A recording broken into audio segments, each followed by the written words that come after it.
Israel Hamas को लेकर कई बड़े दावे कर चुका है और उसकी कोशिश हर बार यही रहती है कि जो साजिश हमास उसके खिलाफ रच रहा है वो दुनिया के सामने उसको रख सके, उसको डिकोड कर सके और हमास का पर्दाफाश कर सके।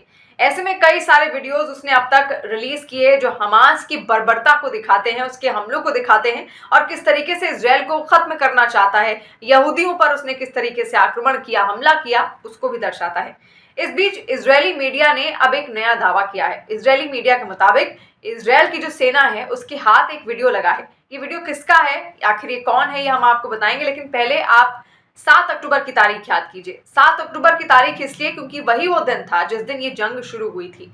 7 अक्टूबर को अचानक से कई सारे रॉकेट इजरायल पर हमास दागता है और उसी दौरान इजरायल के अंदर भी प्रवेश कर जाता है हमास अपने कई आतंकियों के साथ। उस दौरान जब आतंकी लड़ रहे थे तो बचाव में इजरायली सेना सामने आती है, लेकिन उनको खदेड़ने के चक्कर में कई सारे जो हमास के आतंकी हैं वो भी मारे जाते हैं और उसी में से एक आतंकी था जो कि मार गिरा गया था। और क्योंकि वो इजरायल बॉर्डर के अंदर ही था, उस वक्त उसके पास जो फोन था वो जब्त कर लिया गया था इजरायल की सेना की ओर से। और इजरायल की सेना ने जब उसका वो फोन जब्त किया तो जाहिर सी बात है कोई भी जांच करेगा, छानबीन करेगा कि आखिर उस फोन के अंदर क्या है, क्या कोई साजिश का सामान है या फिर साजिश को लेकर कोई जानकारी या डिटेल्स या डेटा है।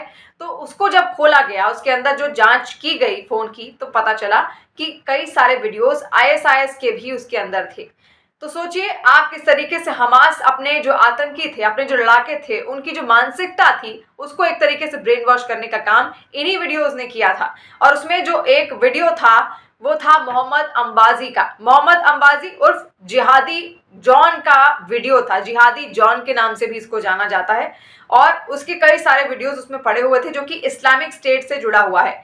मोहम्मद अंबाजी एक कैदी का सिर काटते हुए उसका जो वीडियो था वो साफ साफ उसमें दिख रहा था। इसके अलावा ऐसे ही इसी तरीके से जुड़े हुए 15 से ज्यादा वीडियोस थे बर्बरता को लेकर हमास की, और ऐसे ही आईएसआईएस से जुड़े हुए वीडियोस। यानी ब्रेन वॉश किस तरीके से अपने लड़ाकों का अब तक हमास की ओर से किया जा रहा था ये उसमें साफ दर्शाया गया था। अब आप ये भी समझिए कि आखिर ये एम्बाजी जो है ये कौन है। एम्बाजी दरअसल एक आतंकवादी सेल का प्रमुख था जो कि आईएसआईएस से कहीं ना कहीं जुड़ा था, इस्लामिक स्टेट से जुड़ा हुआ था और 2015 में ड्रोन हमले में ये मारा जाता है। और उसके बाद के उसके जो वीडियोस थे वो लगातार सोशल मीडिया पर ब्रेन वॉशिंग के लिए सर्कुलेट किए जाते थे ताकि लोगों का जो ब्रेन वॉश है वो आसानी से किया जा सके। और ऐसे लगभग 22 से भी ज़्यादा वीडियोस फ़ोन में उनके मिले हैं, उस जवान के मिले थे जो हमास का लड़ाका था और वो मार गिरा गया था आईडीएफ की ओर से, इजरायली सेना की ओर से।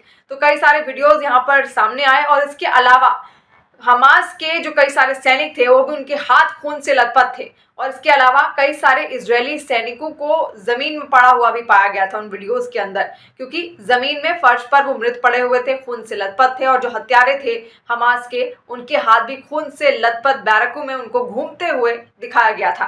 तो सोचिए आखिर जो हमास की बर्बरता है वो कितनी चरम पर है। और आईएसआईएस एक पहले से ही आतंकवादी संगठन है और किस तरीके से ये अपनी पहुंच कई जगहों पर अब तक बना चुका है, कई जगहों तक, कई देशों तक पहुंच चुका है और ये किस तरीके से घातक साबित हो सकता है दुनिया के लिए। जैसे कि हमास का उदाहरण हम सब ने देखा, हमास को किस तरीके से इसने ब्रेन वॉश किया। तो आखिर दुनिया में क्या हो रहा है इस पर सबकी निगाहें तो टिकी ही हुई हैं, लेकिन इस तरीके के जो आतंकवादी संगठन है कई देशों ने कोशिश भी की इनको रोकने की। और आईएसआईएस का ये वीडियो साफ दर्शाता है कि किस तरीके से वो ब्रेन वॉश का काम कर रहा था और हमास अपने लड़ाकों को वो वीडियोस दिखा भी रहा था ताकि वो ब्रेन वॉश हो और इस तरीके की बर्बरता कर पाए।